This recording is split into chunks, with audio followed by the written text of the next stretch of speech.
साथियों, अभी हाल में ही प्रधानमंत्री नरेंद्र मोदी जी जहान खुसरो करके एक सूफी कार्यक्रम में सम्मिलित होते हैं और वहां मंच से अमीर खुसरो और निजामुद्दीन औलिया जैसे सूफी संतों और इन सूफी संतों के भारत से प्रेम की प्रशंसा करते हैं। और फिर पीएम मोदी अपने गुजरात के दिनों को याद करते हुए ये भी बताते हैं कि कैसे वो प्रत्येक वर्ष सरखेज रोजा मस्जिद में सूफी संतों के साथ कृष्णोत्सव मनाते थे। और बहुत कम लोगों को मालूम होगा, एक जमाना था जहां सरखेज रोजा में बड़ी धूमधाम के साथ कृष्णोत्सव मनाया जाता था। और कैसे उनका सूफी परंपरा से बहुत जुड़ाव रहा है, क्योंकि जहां एक तरफ सूफी संतों ने कुरान के हर्फ पढ़े तो वहीं दूसरी तरफ वेदों के स्वर भी सुने। उन्होंने अजान के साथ भक्तिमय गीतों को जोड़ा। और साथियों, इसी के साथ अभी हाल में ही हमने देखा कि कैसे हजरत निजामुद्दीन दरगाह पर बसंत पंचमी मनाई गई और बॉलीवुड के कारण आप कुन फाया कुन जैसे कई सूफी गानों को सुन भी चुके होंगे। ऐसे में आपके मन में ये सवाल उठता होगा कि सूफी लोग हैं कौन, इनका इस्लाम से क्या वास्ता है। और जहां कुछ लोग ये कहते हैं कि इस्लाम में म्यूजिक और सिंगिंग हराम है, तो इस्लाम से ही जन्मे सूफी लोग गाने क्यों गाते हैं। इसके साथ साथ आप जानना चाहते होंगे कि इनकी पूजा पद्धति क्या है, इनकी फिलॉसफी क्या है और इनका जन्म कैसे हुआ। ये सब कुछ आपको इस वीडियो के माध्यम से पता चलने वाला है। साथियों, आप सभी का हाइपर क्वेस्ट के एपिसोड नंबर 141 में स्वागत है। आप सभी हाइपर क्वेस्ट चैनल को सब्सक्राइब कर लें, बेल आइकन को भी दबाकर नोटिफिकेशंस को ऑन कर लें। अब बिना किसी विलंब के आज की वीडियो को प्रारंभ करते हैं।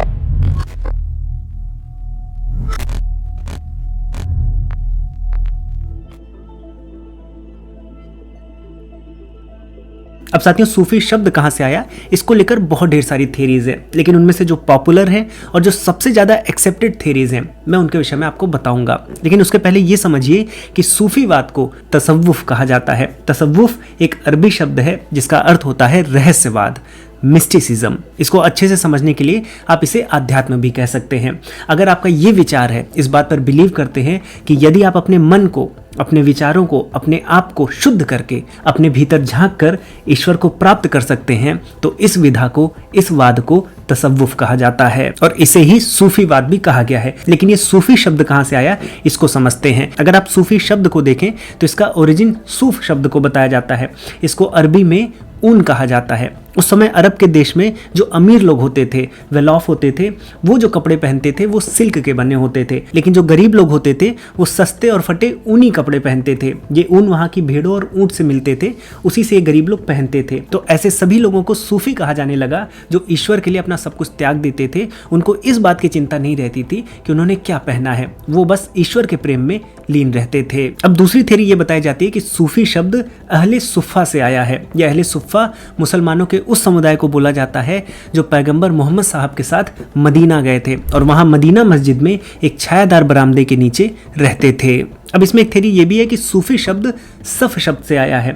सफ़ का संबंध सफाई से है। तो जैसे मैंने बताया कि अगर आप अपने अंतर मन की सफाई करते हैं, शुद्ध व्यवहार करते हैं, आपके विचार शुद्ध हैं और शुद्ध विचार से आप ईश्वर को प्राप्त करना चाहते हैं, तो इसीलिए ऐसे लोगों को सूफी कहा जाने लगा। और इसमें एक थ्योरी ये भी है कि जो सूफी शब्द है ये ग्रीक वर्ड सोफिया से आया है। सोफिया का अर्थ ज्ञान, विजडम या नॉलेज से होता है। तो चूंकि सूफी लोग उस ज्ञान की तरफ बढ़ रहे थे जिससे ईश्वर का मरने से पहले ही साक्षात्कार हो पाए, इसलिए उन्हें सूफी कहा जाने लगा। तो ये कुछ थेरीज थी जो वाइडली एक्सेप्टेड है कि सूफी शब्द कहां से आया होगा। अब सूफी परंपरा क्यों जन्मी, कहां से जन्मी, इनका ओरिजिन कैसे रहा और फिलॉसफी क्या है, आइए चर्चा करते हैं।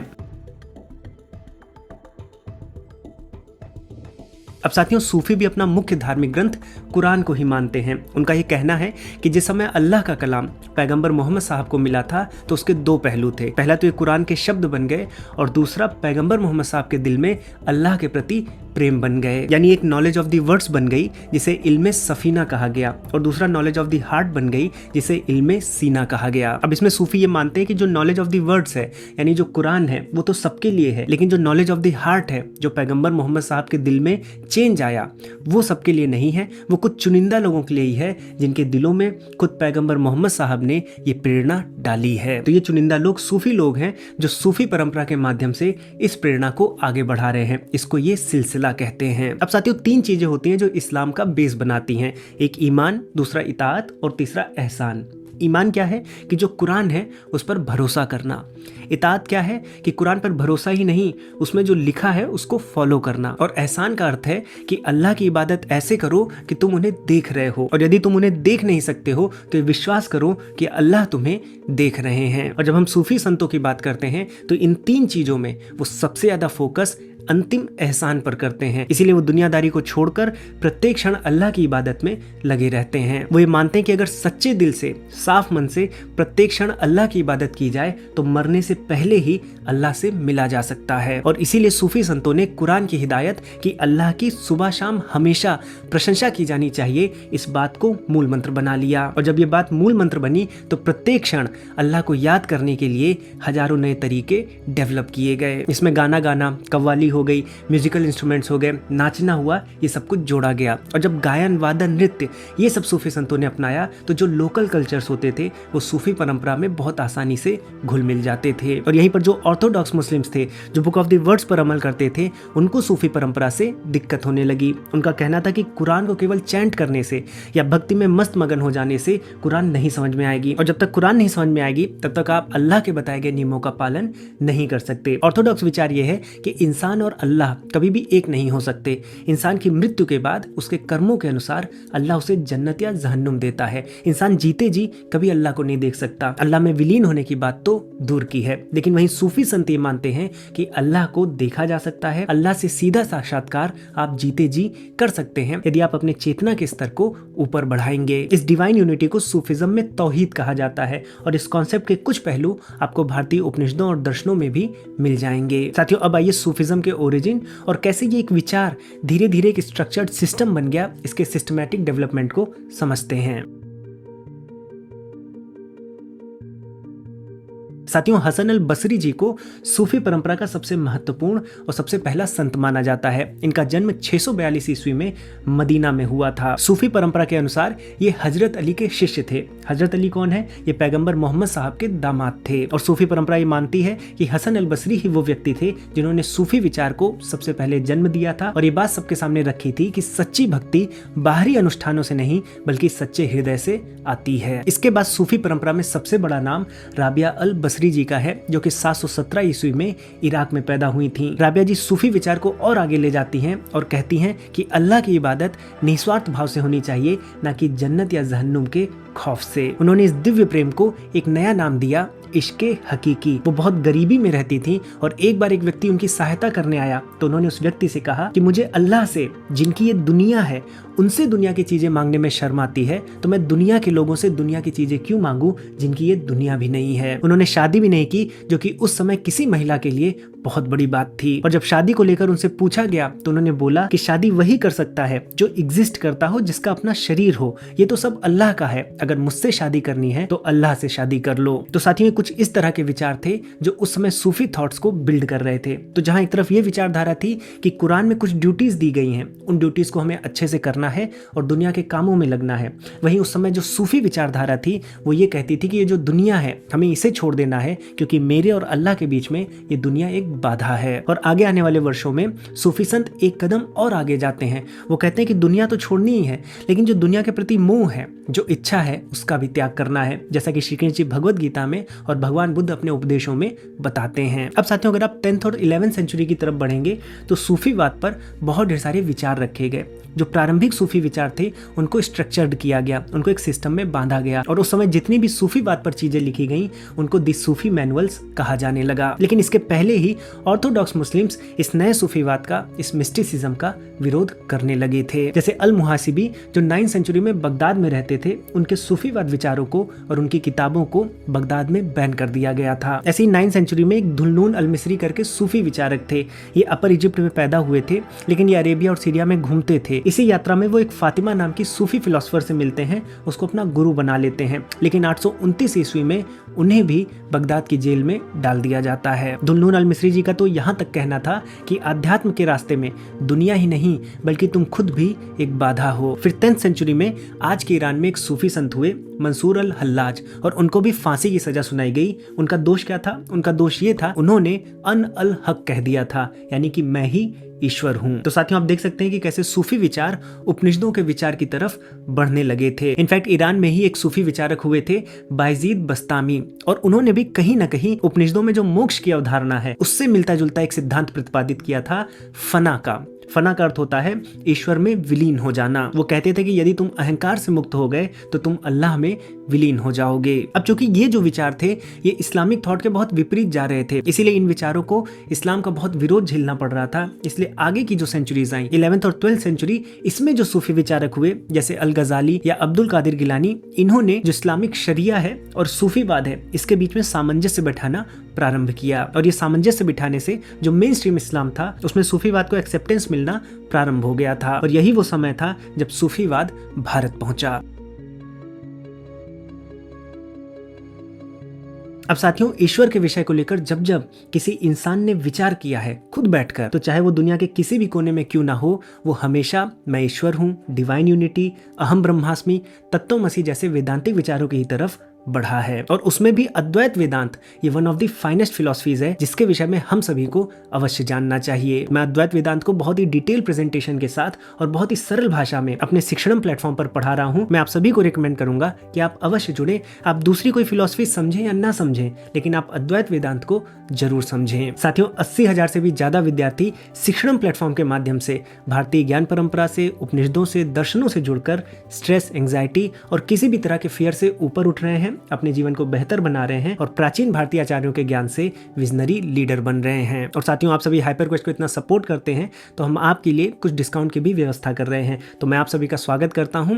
लिंक और डिटेल्स आपको नीचे डिस्क्रिप्शन बॉक्स और कमेंट सेक्शन में मिल जाएगी। साथियों, अब आइए देखते हैं कि कैसे सूफी परंपरा भारत में पहुंची। साथियों, जब 11वीं-12वीं शताब्दी के दौरान इस्लामिक शासकों ने भारत पर आक्रमण किया और यहाँ पर अपना शासन जमाया, तो उन्हीं के साथ बहुत ढेर सारे सूफी संत भारत भी आए। वैसे अगर आप देखेंगे तो सबसे प्रारंभिक प्रमाण आपको 11वीं शताब्दी में लाहौर से मिलेगा। शेख इस्माइल से जुड़ा हुआ ये प्रमाण है, लेकिन विद्वानों का मानना है कि जो ख्वाजा मोइनुद्दीन चिश्ती थे, जो मोहम्मद गोरी की सेना के साथ भारत आए थे, इन्होंने भारत में सूफी परंपरा को स्थापित करने में महत्वपूर्ण भूमिका निभाई थी। इन्होंने चिश्ती सिलसिले की स्थापना की थी, जो दूसरे सभी सूफी सिलसिलों में सबसे ज्यादा प्रभावशाली था। मैंने आपको पहले भी बताया कि सिलसिला एक परंपरा को कहते हैं। जैसे हमारे यहाँ गुरु शिष्य परंपरा होती है, वैसे ही सूफी संतों में सिलसिला होता है। तो कई सिलसिले भारत में बने, उसमें जो चिश्ती सिलसिला था वो सबसे ज्यादा प्रभावशाली था और इस सिलसिले की दरगाह आज भी अजमेर में है। चलिए और भी सिलसिलों के बारे में ब्रीफली जानते हैं।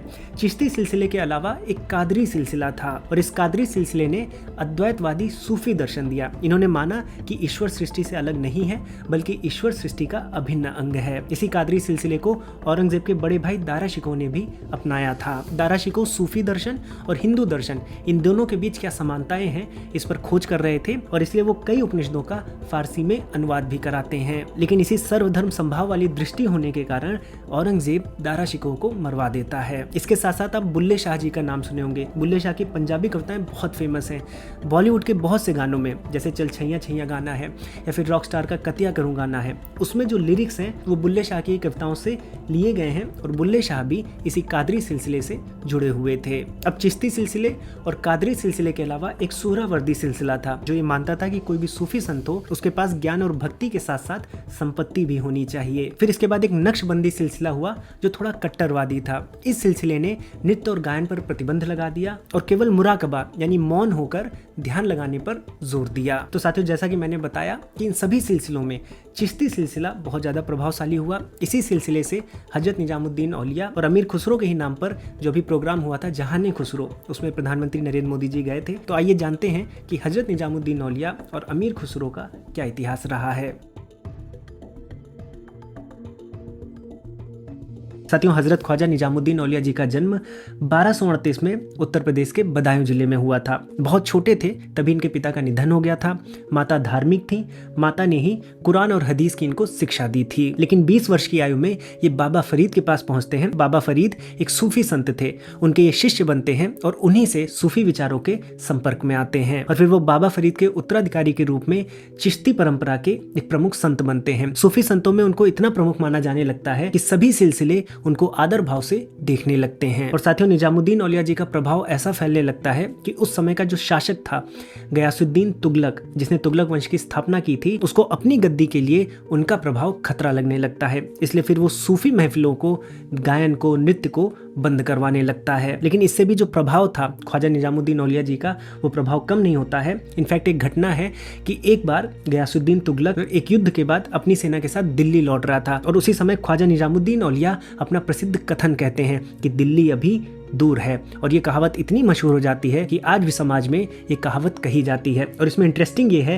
कि दिल्ली पहुंचने से पहले ही तुगलक रास्ते में मर जाता है और इससे ख्वाजा निजामुद्दीन औलिया की ख्याति और बढ़ती है और उनको भविष्य दृष्टा भी माना जाने लगता है। अब हजरत निजामुद्दीन मात्र 23 वर्ष के थे जब 8 वर्ष के अमीर खुसरो उनके संपर्क में आते हैं। अमीर खुसरो को वो अपना शिष्य बनाते हैं और अमीर खुसरो बचपन से ही अच्छे कवि होते हैं। वो अरबी, फारसी और जो भारत के लोकल कल्चर्स हैं उनको मिक्स करके एक कव्वाली की परंपरा भी शुरू करते हैं जो बहुत तेजी से सूफी संतों के मध्य फैलती है। इसलिए कव्वाली का जनक अमीर खुसरो को कहा जाता है। अमीर खुसरो शुरू से ही हजरत निजामुद्दीन जी के प्रिय शिष्य थे और उनके जो बीच प्रेम था वो बहुत अटूट था। 1325 ईस्वी में जब ख्वाजा निजामुद्दीन औलिया जी का निधन हुआ तो उस समय अमीर खुसरो टूट गए। उनके दुख का कोई ठिकाना नहीं रहा। वो अपने मुंह को काला कर लेते हैं, धूल में लौट जाते हैं और वस्त्र फाड़कर हिंदी में एक दोहा कहते हैं कि गोरी सोवे सेज पर, मुख पर डारे केस, चल खुसरो घर आपने, सांझ भई चहुं देश। इस दोहे के माध्यम से वो हजरत निजामुद्दीन को एक दुल्हन की उपमा देते हैं जो अपनी अंतिम शैया पर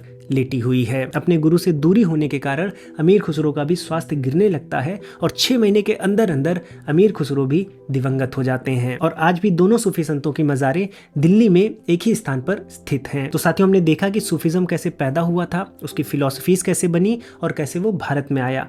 यहाँ तक बहुत ढेर सारी बातें हैं जो आपको बहुत अच्छी लग रही होंगी, लेकिन अगर आप इतिहास में और ध्यान से झांकेंगे तो आपको सूफी परंपरा का एक डार्क साइड भी दिखेगा। तो साथियों, आइए सूफी परंपरा के मनमोहक चलचित्र के बीच में उनके डार्क साइड को भी देखते हैं। अब साथियों, जैसा कि हमें पता है कि ज्यादातर सूफी संत इस्लामिक शासकों के साथ भारत में आए। ये शासक भारत में इस्लाम फैलाना चाहते थे और इसमें सूफी संतों ने भी बहुत भूमिका निभाई है। जो दरगाहें होती थीं सूफी संतों की, वो केवल आध्यात्मिक केंद्र नहीं थे बल्कि वहां से इस्लाम का प्रचार प्रसार किया जाता था। जैसे अगर हिंदू समाज के लोग वहां पर जाते थे अपना दुख लेकर, तो वहां पर भी कन्वर्जन के पूरे प्रयास किए जाते थे। और आप आज भी देखेंगे कि दरगाहों पर हिंदू बहुत खुले मन से जाते हैं, लेकिन ये वो दरगाहें रही हैं जहां से धर्मांतरण किया जाता था। हमने ख्वाजा मोइनुद्दीन चिश्ती की बात की। ये मोहम्मद गोरी के साथ भारत में आए थे और जो मोहम्मद गोरी के जिहाद का सपना था, उस सपने के साथ ख्वाजा मोइनुद्दीन चिश्ती भी एग्री करते थे। इनफैक्ट जब पृथ्वीराज जी को जिंदा पकड़कर मोहम्मद गोरी को सौंपा गया तो इसका क्रेडिट ख्वाजा मोइनुद्दीन चिश्ती अपने आप को देते हैं। अब ये भले शासकों के डर से करते हो या खुद से इनका मन हो, लेकिन हिंदुओं के धर्मांतरण में सूफी दरगाहें भी सम्मिलित थीं। जहां सूफी परंपरा डिवाइन यूनिटी की बात करती है कि सृष्टि के हर कण में ईश्वर है, उसी सूफी परंपरा के अहमद सरहिंदी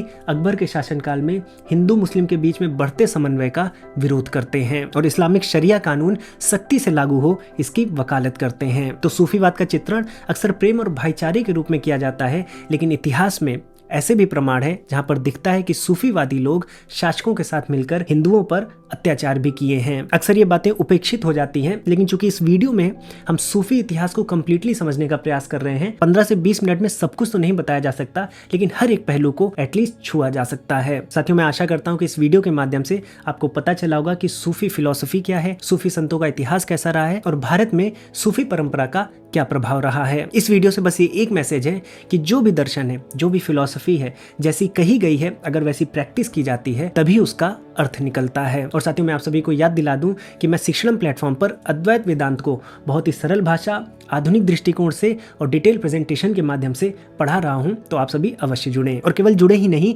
अपने जीवन में वेदांत दर्शन को उतारें भी। साथियों, अगर आपको ये वीडियो पसंद आई है तो अपने परिवारजनों के साथ, दोस्तों के साथ अवश्य साझा करें, चैनल को सब्सक्राइब कर लें और बेल आइकन पर क्लिक करके नोटिफिकेशंस को भी ऑन कर लें। साथियों, मैं इस वीडियो को, इस टॉपिक को यहीं पर दूंगा विराम। अब मैं मिलूंगा एक नई वीडियो में नए टॉपिक के साथ। तब तक के लिए जय श्री राम।